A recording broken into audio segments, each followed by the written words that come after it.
আবার রিয়া কল করছে। তোরা খেল, আমি একটু কথা বলে আসছি। এই কথা বলে সুমিত ঘর থেকে বেরিয়ে কথা বলতে শুরু করে। ঠিক সেই সময় ওর মনে হয় ওর পায়ে যেন কিছু একটা লেগেছে। নিচের দিকে তাকাতেই সে দেখতে পায় মেঝের ওপরে কাদা ছড়িয়ে রয়েছে। ও চিৎকার করে ওগুলোর থেকে সরে যায়। এত কাদা এখানে কি করে এলো? এই বলে যেই না সামনে তাকায়, ওর চোখের সামনে যেন আকাশ ভেঙে পড়ে। ওর সামনে দাঁড়িয়ে ছিল এক ভয়ঙ্কর চেহারার মানুষ। তার সারা শরীরে কাদা লেগেছিল, আর আগুনের মতো দুটো জ্বলন্ত লাল চোখ। সে যেন এক ভয়ানক দৃশ্য। সুমিত চিৎকার করে ওঠে। ঘুরে পালাতে গেলেই পড়ে থাকা কাদা মাটিতে তার পা পিছলে যায়, আর সে মাটিতে মুখ থুবড়ে পড়ে।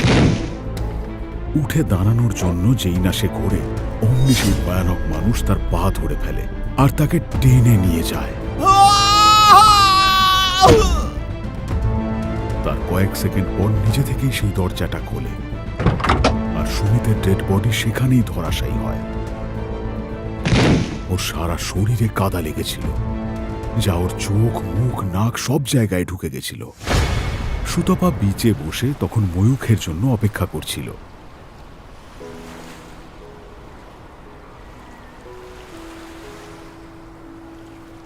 কিছুক্ষণ পরেই কেউ তার চোখের ওপরে হাত রাখে, আর তাতেই সুতপা হেসে ওঠে। তুমি এসে গেছো? এতক্ষণ আমায় অপেক্ষা করালে কেন? এখন আর কোথাও যাব না সুতপা। এই শুনে সুতপা ভয় পেয়ে যায় আর তক্ষুনি পিছন ফিরে তাকায়, কিন্তু সেখানে কেউ ছিল না। কিন্তু সে বুঝতে পারে তার মুখে যেন কেউ কাদা মাখিয়ে দিয়েছে। এই ভেজা মাটি আমার গালে লাগলো কি করে? সে রুমাল দিয়ে কাদাটা পরিষ্কার করে আর চারিদিকে দেখতে থাকে। তখন কেউ যেন ওর কাঁধে হাত রাখে। এইবার পেছন ফিরে তাকিয়ে সে দেখে ময়ূক এসেছে। ময়ূক, কোথায় ছিলে তুমি? জানো একটু আগে আমার সাথে কি হলো? কেউ পেছন থেকে এসে আমার চোখ ধরলো। আমি ভাবলাম যে তুমি, কিন্তু তারপরও ভীষণ ভয়ঙ্কর গলায় কথা বললো। কে ছিল সে, আর এখন সে কোথায়? সেটাই তো অবাক কাণ্ড।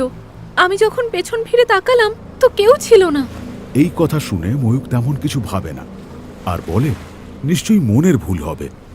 কিন্তু সুতপা এই ঘটনায় খুবই ভয় পেয়ে যায়, তাই সেখানে সে না দাঁড়িয়ে ময়ূককে সঙ্গে নিয়ে তার বাড়ি চলে যায়। কি ব্যাপার সুতপা, তোমাকে একটু চিন্তিত দেখাচ্ছে। কি হয়েছে আমায় বলো। না মা, কিছু না। আসলে আজ বিচে একটা অদ্ভুত ঘটনা ঘটলো, সেটা নিয়ে একটু মাইন্ড ডিস্টার্বড। আরে মা, এটা ওর মনের ভুল। আমি ওখানে যাওয়ার আগে কেউ বোধহয় ওর সাথে মজা করেছে। ময়ূক, থাক না সেসব কথা, আমি ওটা ভুলতে চাই। ওকে, সরি। ডিনারের পর ময়ূক মায়ের চোখ এড়িয়ে সুতপাকে টেরেসে আসতে বলে। সুতপা মুচকি হেসে মায়ের সাথে কথা বলতে শুরু করে। কিছুক্ষণ পর মা যখন ডিনার করে নিজের কাজ শুরু করে, তখন সুতপা টেরেসে যায়। সেখানেও 5 মিনিট অপেক্ষা করে, কিন্তু ময়ূককে আসতে না দেখে সে নিচে যাওয়ার জন্য ঘোরে। আমি এসে গেছি সুতপা, তোমার অমল। হঠাৎ এমন ভয়ানক আওয়াজ শুনে সুতপা পিছন ফিরে তাকায় আর দেখতে পায় সেই ভয়ঙ্কর চেহারার মানুষটিকে। সেই মানুষটি সুতপার দিকে এগিয়ে এসে তাকে জড়িয়ে ধরে। বাঁচাও! সুতপা চিৎকার করে ওঠে, বাঁচাও কিন্তু আমাকে! সে তাকে ছাড়ে না।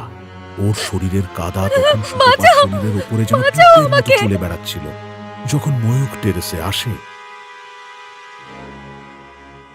তখন সুতপা অজ্ঞান হয়ে মাটিতে পড়েছিল, আর ওর মুখে আর শরীরে লেগেছিল কাদা। ময়ূক ওকে তোলে, তারপর ঘরে নিয়ে যায়। সুতপার শরীরে লেগে থাকা কাদা ময়ূক পরিষ্কার করে, আর তার অনেকক্ষণ পর সুতপার জ্ঞান ফেরে।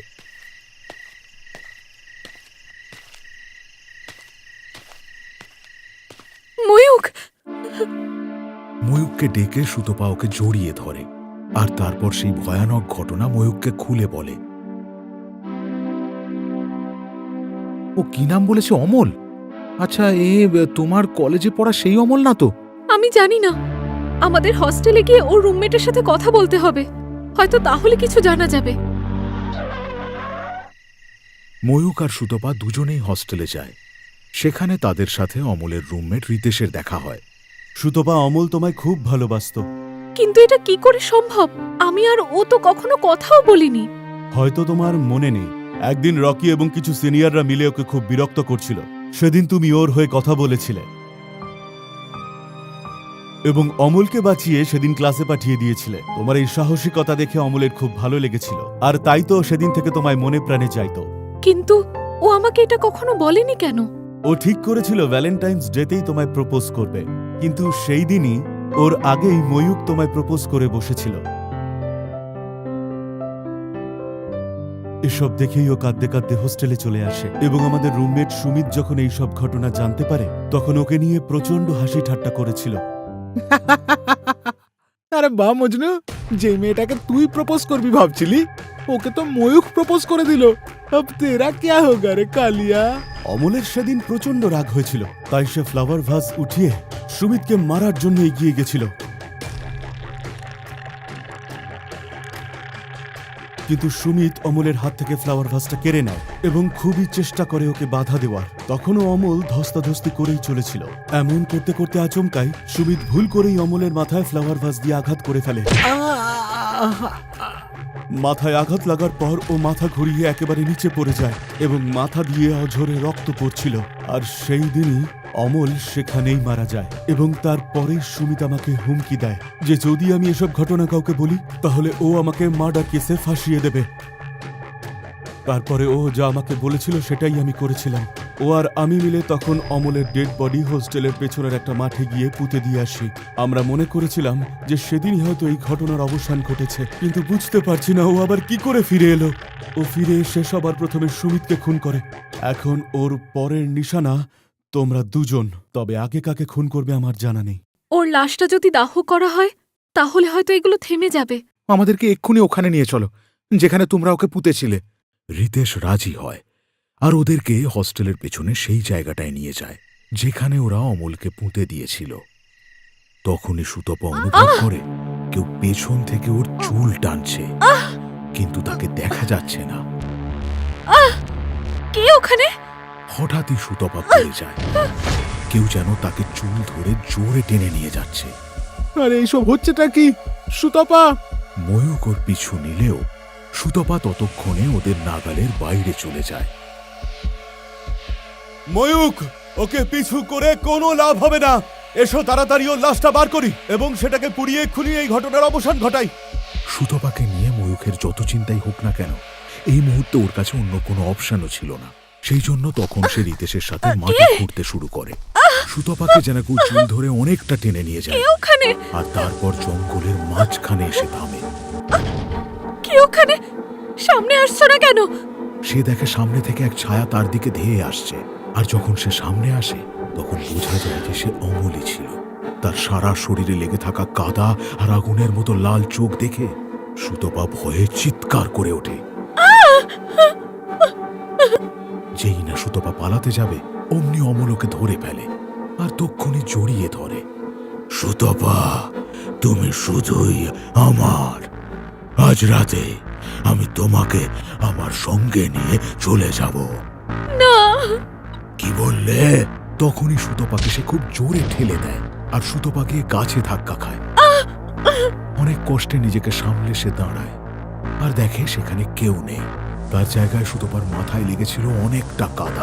সে পাগলের মতো নিজের চুল থেকে কাদা পরিষ্কার করতে থাকে আর তার মাথা অসম্ভব চুলকোতে শুরু করে। আর তখনই অমল আবার সেখানে আসে আর সুতপার হাত ধরে সে বলে, সুতপা, তুমি শুধুই আমার। আমার সঙ্গে যাবার জন্য প্রস্তুত হও। অন্যদিকে রিতেশের সঙ্গে ময়ূখ অমলের কবর প্রায় খুঁড়ে ফেলে আর অমলের আত্মা সেটা অনুভব করতে পারে। না, আমি কিছুতেই এদেরকে এরকম করতে দেব না। এই বলে সে আবার সুতপার চুল টেনে তাকে টেনে হিঁচড়ে কবরের সামনে নিয়ে যায়। সুতপা চিৎকার করতে থাকে। এইভাবে টানার ফলে সুতপা অনেক চোট পায়, কিন্তু অমল তার তোয়াক্কা করে না, কারণ তাকে তক্ষুনি সেই কবরের কাছে যেতে হবে। সেখানে পৌঁছে অমল দেখে যে ময়ূক আর রিতেশ তার কবর খুঁড়ে সেখানে দাঁড়িয়ে আছে। ময়ূক তখন অমলের লাশের ওপর পেট্রোল ঢালে। না! সে তখন সুতপাকে ছেড়ে এক ভয়ানক চিৎকার শুরু করে রিতেশের কাছে যায়। তারপর রিতেশের মুখে তার দুটো হাত ঢুকিয়ে ওর মুখ চিড়ে ফেলে। সে ময়ূখের দিকে দেখে। ময়ূখের হাতে তখন রয়েছে এক জ্বলন্ত দেশলাই কাঠি। ময়ূখ দেশলাইটা কবরের দিকে ছুটতে যাবে, তখনই অমল সজোরে তাকে একটা ধাক্কা মারে। এই ধাক্কা ময়ূখের হাত থেকে জ্বলন্ত দেশলাই আর বাক্স দুটোই পড়ে যায়, আর সেও অনেক দূরে গিয়ে মুখ থুবড়ে পড়ে।